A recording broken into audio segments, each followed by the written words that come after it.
Hello everyone, welcome to my channel Build Your Knowledge. Today I am going to discuss the topic is direct and indirect speech. Let's know about direct speech. So what is direct speech? Let's know. When the exact words used by a speaker are reproduced within quotation marks, it is called direct speech. Basically, direct speech is that speech when speaker reproduce the exact words within quotation marks. For example, he said Karan works efficiently. Then move on to the indirect speech. So what is indirect speech? When the substance of a speech is conveyed in the reporter's words, it is called indirect speech. For example, he said that Karan worked efficiently. Basically, indirect speech is that speech when a speaker conveys other feelings in their words.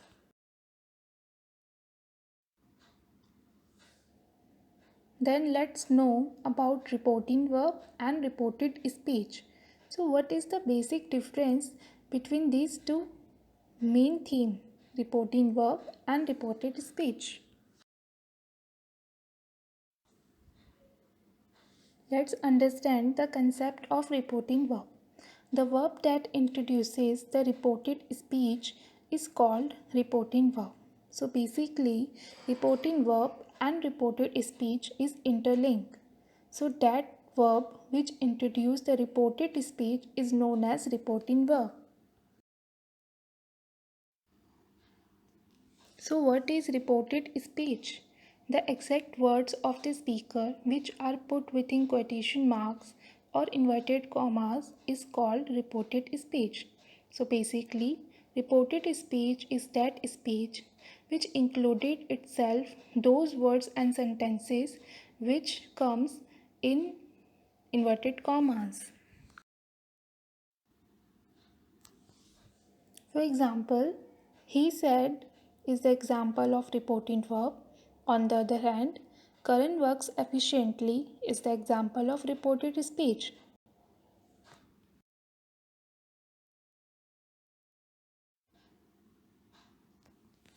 Then move on to the next topic, types of sentences of changing direct into indirect speech.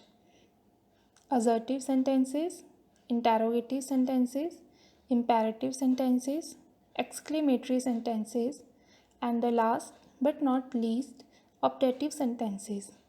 So these are basic sentences which used to change in direct into indirect speech. So we understand the concept of direct and indirect speech, and we also know about the sentences which used it into changing theme.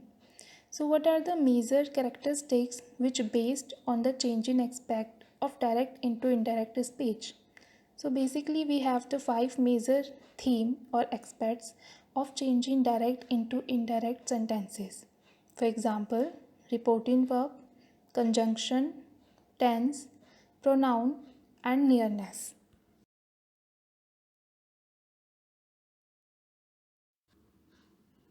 Let's know each of them in detail. Changing of reporting verb. For example, Rama said to me, "You have done your work."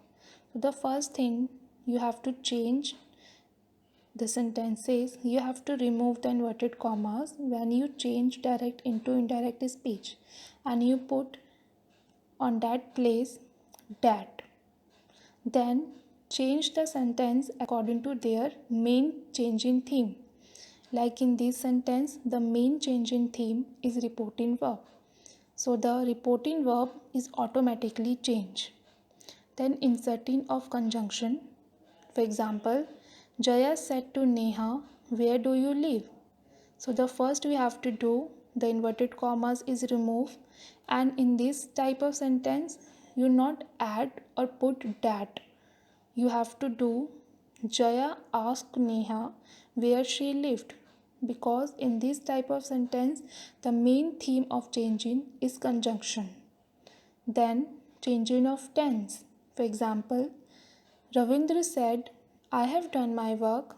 When this sentence is changed into indirect speech, it will be Ravindra said that he had done his work. So the main change in theme of this sentence is tense. So the main tense is automatically changed when the sentence is changed into indirect speech. The next change in theme is pronoun. For example, you said, I have done my work. When this sentence is changed, you said that you had done your work. Then changing of nearness. For example, he said to me, Mukesh will not go today. When this sentence is changed into indirect speech, it will be, he told me that Mukesh would not go that day. So the all sentences when we change direct into indirect speech, it based on their changing theme. Every sentence is depend on their changing theme and it will be changed according to their changing theme or their changing characteristics. Thank you everyone. I hope you understand the concept of direct and indirect speech. Please like, share and subscribe to my channel which is Build Your Knowledge, and don't forget to press the bell icon. Thank you.